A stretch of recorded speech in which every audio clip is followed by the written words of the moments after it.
Hello students, इस video में हम बात करेंगे Kepler's second and third law of planetary motion की। प्रीवियस वीडियो में हमने फर्स्ट लॉ देखा था उसमें कि किस तरह से केपलर ने बताया था कि भाई कोई भी प्लैनेट सन के अराउंड एक इलिप्टिकल ऑर्बिट में रिवॉल्व करता है। अब उस इलिप्टिकल ऑर्बिट का क्या सिग्निफिकेंस है ये हम समझते हैं Kepler's second law of planetary motion में। So welcome to Magnet Brains, मैं हूँ विभूति खरे। तो चलिए स्टार्ट करते हैं आज का हमारा वीडियो एक प्लैनेट का सन के अराउंड एक इलिप्टिकल ऑर्बिट में जो मूवमेंट है उसके साथ। चलो देखो, यहाँ पे है हमारा सन, ठीक है, ये है हमारा सन और यहाँ पे है मेरा एक प्लैनेट, ठीक है। सबसे पहले प्लैनेट था एक्स पोजीशन पे, एक्स से वो गया किस पे, वाई पे। इतना क्लियर है। सपोज यहाँ पे हम प्लैनेट की स्पीड ले लेते हैं कितनी, 5 मीटर पर सेकेंड। हम अज्यूम करते हैं कि यहाँ पे प्लैनेट की स्पीड कितनी है, 5 मीटर पर सेकेंड है और टाइम उसको कितना लग रहा है, टाइम समझ लो यहाँ पे उसको लग रहा है 10 सेकेंड्स, ठीक है। तो ये हो गई प्लैनेट की स्पीड और ये हो गया क्या, सेकेंड्स, उसका टाइम, ठीक है। यानी कि यहाँ पे आपको स्पीड भी जो है कांस्टेंट लग रही है और टाइम भी जो है सेम लग रहा है, ठीक है। अब क्या हुआ, मेरा जो प्लैनेट है वो एक पॉइंट से दूसरे पॉइंट पे गया, यानी कि वो एक्स से गया कहाँ, वाई पे। अब जो उसकी पोजीशन थी उसके इलिप्टिकल ऑर्बिट पे, दैट इज एक्स, उस एक्स पॉइंट से लेकर के मैं एक लाइन बना देती हूँ कहाँ, सन तक। मैंने क्या करा, देखो हम बात कर रहे हैं यहाँ पे एक प्लैनेट की जो कि 5 मीटर पर सेकेंड की स्पीड के साथ एक सन के अराउंड एक इलिप्टिकल ऑर्बिट में मूव कर रहा है। टाइम कितना लिया है मैंने, 10 सेकेंड्स, टाइम कांस्टेंट है मेरा, ठीक है। अब क्या हुआ कि मेरा जो प्लैनेट है वो अपने इलिप्टिकल ऑर्बिट पे एक पर्टिकुलर पोजीशन पे था, उस पोजीशन को मैंने नाम दिया है कितना, एक्स। और इसके बाद में उस एक्स पॉइंट से लेकर के मैंने एक लाइन बना दी है, कहाँ से लेकर कहाँ तक, उस एक्स पॉइंट से लेकर के सन तक मैंने एक लाइन बना दी है। फिर क्या हुआ, मेरा प्लैनेट तो आगे चल ही रहा है, तो प्लैनेट गया और आगे किस पॉइंट तक गया, वाई पॉइंट तक गया, ठीक है। एक्स से कहाँ गया, वो वाई पॉइंट पे गया। तो ये जो मेरी लाइन जो मैंने बनाई थी पहले एक्स से लेकर के सन तक, ये जो लाइन है ये थोड़ी आगे बढ़ गई, आगे बढ़ी और कहाँ तक पहुँच गई, वाई से लेकर के, वाई जो पॉइंट है वहाँ से लेकर के सन तक। एक्स और वाई कौन से पॉइंट हैं, ये वो पॉइंट है जहाँ से मेरा प्लैनेट जो है उसने चलना शुरू किया है, ठीक है। ये उसके इलिप्टिकल ऑर्बिट में 2 पॉइंट्स लिए मैंने, एक्स एंड वाई, ठीक है। अब ये जब वो एक्स से लेकर के वाई गया तो जो मैंने लाइन बनाई थी शुरुआत में, इसने कुछ एरिया कवर किया है ना, उस एरिया को मैं नाम दे देती हूँ एरिया, ग्रीन एरिया, ठीक है।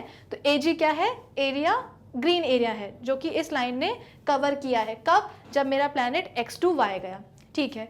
अब मैं क्या करती हूँ, अब मैं दूसरा एरिया लेती हूँ। अब सपोज मेरा जो प्लैनेट है वो पॉइंट ए पे था, अपने इलिप्टिकल ऑर्बिट में पॉइंट ए में था, तो पॉइंट ए से मैंने क्या किया, एक लाइन बना दी, कहाँ तक, सन तक। फिर इसके बाद में मेरा जो प्लैनेट है वो तो मोशन में ही है, वो कहाँ गया, पॉइंट बी पे गया। तो जो मैंने लाइन बनाई थी पहले पॉइंट ए से लेकर के सन तक, मैंने वो जो लाइन है, ठीक है, वो लाइन कहाँ पहुँच गई, अब इधर पहुँच गई, यानी कि पॉइंट बी से लेकर के सन तक पहुँच गई। यानी कि जब मेरा प्लैनेट ए टू पॉइंट बी गया तो जो लाइन थी इसने कुछ एरिया कवर किया, जैसे कि यहाँ पे एक लाइन एरिया कवर कर रही थी, ग्रीन एरिया, वैसे ही इस लाइन ने भी एक एरिया कवर किया। उस एरिया को नाम क्या देती हूँ मैं, ब्लू एरिया, ठीक है। उस एरिया को मैं नाम दे देती हूँ ब्लू एरिया। अब मैं आपसे बोल रही हूँ कि जो ब्लू एरिया है वो ग्रीन एरिया के बराबर है। मैं ये पूछना चाह रही हूँ, मैं ये आपको प्रूव करना चाह रही हूँ कि जो ग्रीन एरिया है वो ब्लू एरिया के बराबर है। आप कहोगे कि ऐसा हो ही नहीं सकता, क्यों, क्योंकि दिख रहा है यार, ग्रीन एरिया थोड़ा कम है, ठीक है, ब्लू थोड़ा ज़्यादा है। या कुछ लोग बोलेंगे कि ए ज़्यादा है, जो ब्लू एरिया है वो कम है और जो ग्रीन एरिया है वो ज़्यादा है। कुछ बोलेंगे ग्रीन कम है, ब्लू ज़्यादा है। ये कंट्रोवर्सी क्यों हो रही है, क्यों आपको एरियाज छोटे या बड़े लग रहे हैं? जब मैं बोल रही हूँ कि भाई दोनों एरियाज बराबर है तो आपको मानना चाहिए, पर आप क्यों नहीं मान रहे हो? क्योंकि यहाँ मैंने आपको बता दिया है कि भाई उसकी स्पीड कांस्टेंट थी और टाइम भी कांस्टेंट था।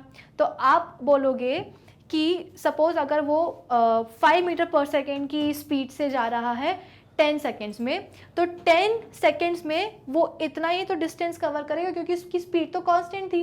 तो 10 सेकेंड्स में वो इतना ही डिस्टेंस कवर करेगा जितना कि उसने ए बी डिस्टेंस कवर किया है, यानी कि distance covered X Y is equals to A B. ये आप बोलोगे, है ना, जितना टाइम में उसने एक्स वाई डिस्टेंस कवर किया है उतना ही डिस्टेंस, उतने ही टाइम में वो ए बी डिस्टेंस भी कवर कर लेगा। क्यों करेगा? क्योंकि स्पीड उसकी कांस्टेंट है और टाइम भी सेम है।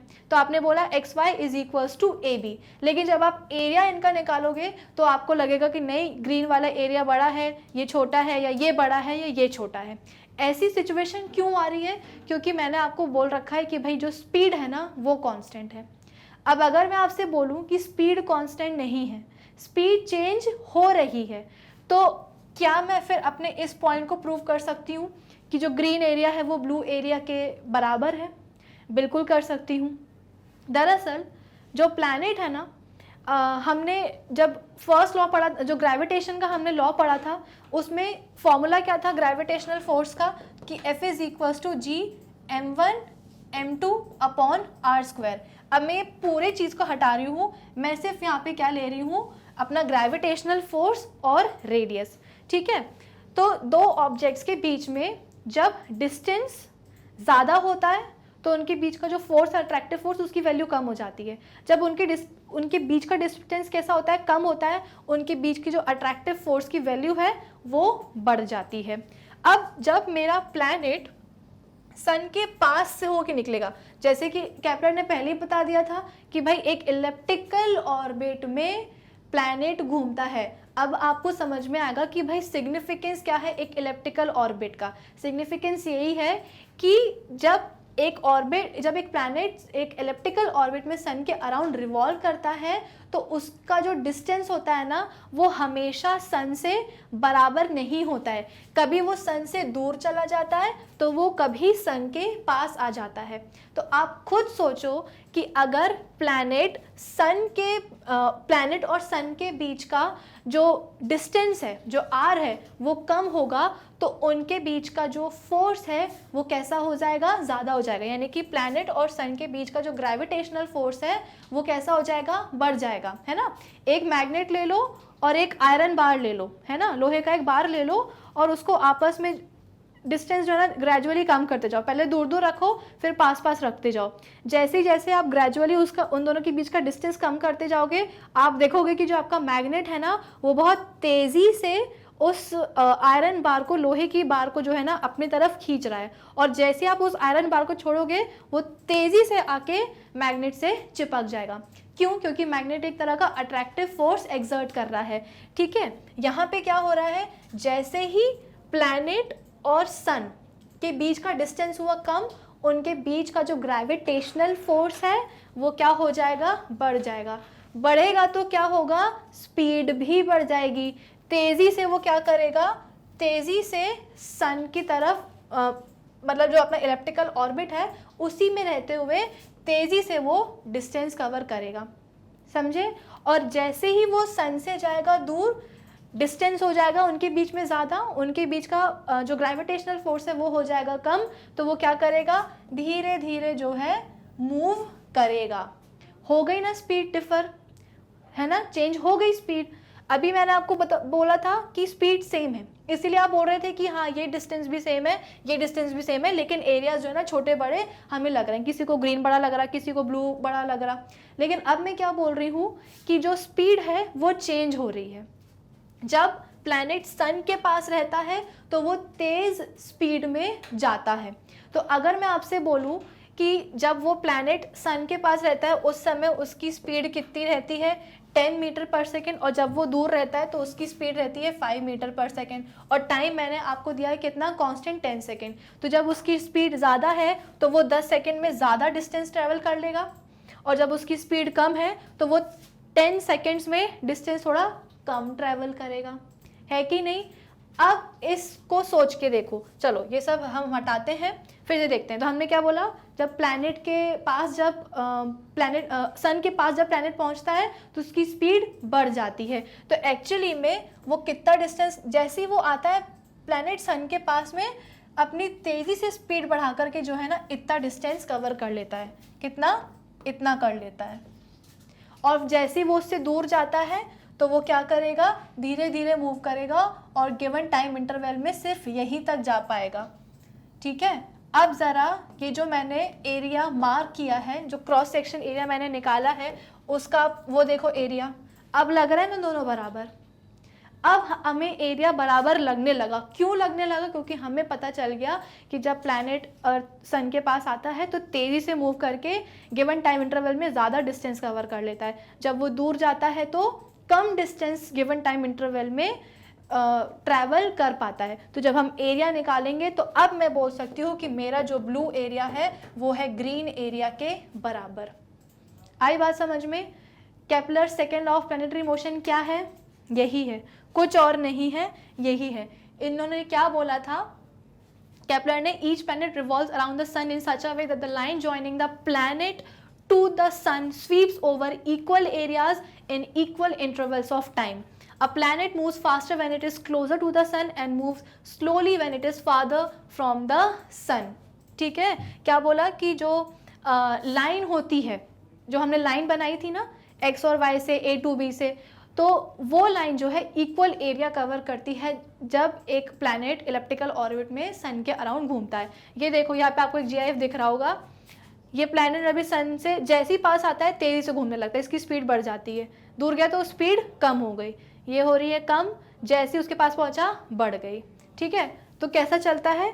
ये रहा मेरा सन और ये रहा मेरा प्लैनेट. ये चल रहा है इलिप्टिकल ऑर्बिट में, धीरे हुई स्पीड, जैसे ही सन के पास पहुंचा बढ़ गई, फिर इसके बाद में दूर गया फिर बढ़ गई. इस तरह से एक प्लैनेट का मोशन होता है around the sun.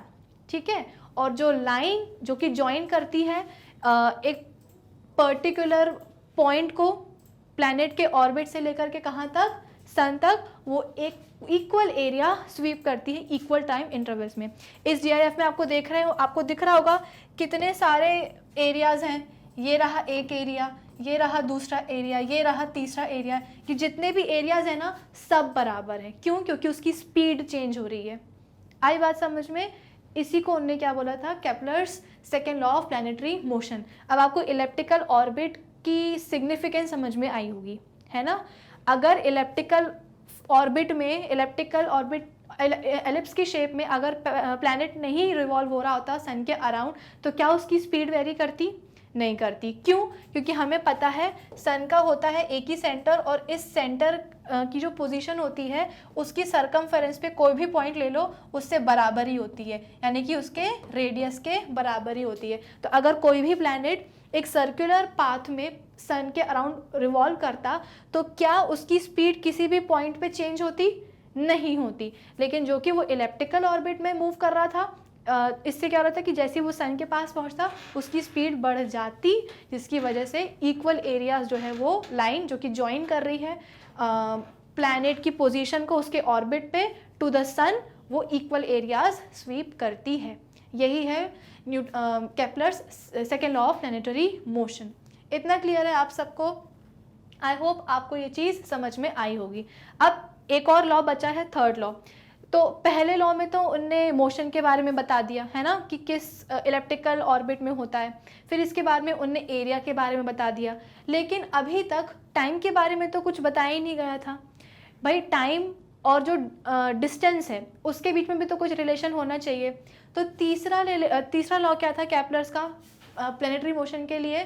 The cube of the mean distance of the planet from the sun is directly proportional to the square of the time is it takes to move around the sun. यानी कि एक planet, ये एक planet है, ये एक सन है, ठीक है, और ये रहा एक प्लैनेट. तो प्लैनेट और सन के बीच का जो डिस्टेंस होता है उसको हमने ले लिया कितना? r. उसका जो क्यूब है वो डायरेक्टली प्रोपोर्शनल हो जाएगा किसके? To the square of the time it takes to move around the sun. जितना वो टाइम ले रहा है एक प्लैनेट सन के अराउंड एक रिवॉल्यूशन कंप्लीट करने के लिए, उतने टाइम के स्क्वायर के बराबर हो जाएगा. समझे? तो R cube is directly proportional to the T square. R square is equals to, proportionality का साइन हटाएंगे तो कांस्टेंट आएगा, is equals to into T square. तो R cube by T square is equal to constant. R क्या है यहाँ पे, it is the mean distance of the planet from the sun. ये रहा सन, ये रहा प्लैनेट, इनके बीच का जो मीन डिस्टेंस है वो हो गया आर। और टी क्या है, एक राउंड सन, मतलब कि प्लैनेट को जितना टाइम लग रहा है सन का एक राउंड लगाने में, उस टाइम को हमने लिया है टी। आई बात समझ में? तो उन्होंने, केपलर ने प्लैनेट्स के मोशन के बारे में 3 लॉ दिए थे। पहले में उन्होंने क्या बताया था कि भाई किस शेप के ऑर्बिट में वो मूव कर रहा है। फिर इसके बाद में सेकेंड लॉ में उन्होंने बताया कि भाई जिस शेप में वो मूव कर रहा है, इलेप्टिकल ऑर्बिट में मूव कर रहा है, जिसके कारण उसकी जो उसका जो स्पीड है वो उसके मोशन के दौरान कांस्टेंट नहीं रहेगी। जैसे वो सन के पास आएगा चेंज हो जाएगी स्पीड, है ना, बढ़ जाएगी। और जब वो सन से दूर जाएगा तो उस जो प्लैनेट की जो स्पीड है वो क्या हो जाएगी, कम हो जाएगी, जिसके कारण जो एरियाज़ हैं वो इक्वल कवर होते हैं इन इक्वल इंटरवल्स ऑफ टाइम। फिर इसके बाद में उन्होंने जो डिस्टेंस है प्लैनेट और सन के बीच का, उसको उन्होंने रिलेट कर दिया टाइम के साथ। कौन सा टाइम, वो टाइम जो कि एक प्लैनेट को सन का एक राउंड मारने में लगता है। Is that clear? तो यहीं पे ख़त्म होते हैं तीनों Kepler's law, first, second and third. I hope हमने बहुत अच्छे से पढ़े हैं, तो इसमें आपको कोई भी डाउट नहीं होगा। अगर है तो कमेंट सेक्शन में बताइए, डाउट को सॉल्व करने की हम कोशिश करेंगे। अब नेक्स्ट वीडियो में नया टॉपिक पढ़ेंगे। तब तक के लिए एक नज़र उन कोर्सेज पे, class 4th to class 12th जिनका कंटेंट है रेडी, इस वीडियोज़ हैं आप तक अवेलेबल, तो जाइए उन्हें देखिए और अपनी लर्निंग कंटिन्यू रखिए मैग्नेट ब्रेन्स के साथ। Thank you for watching.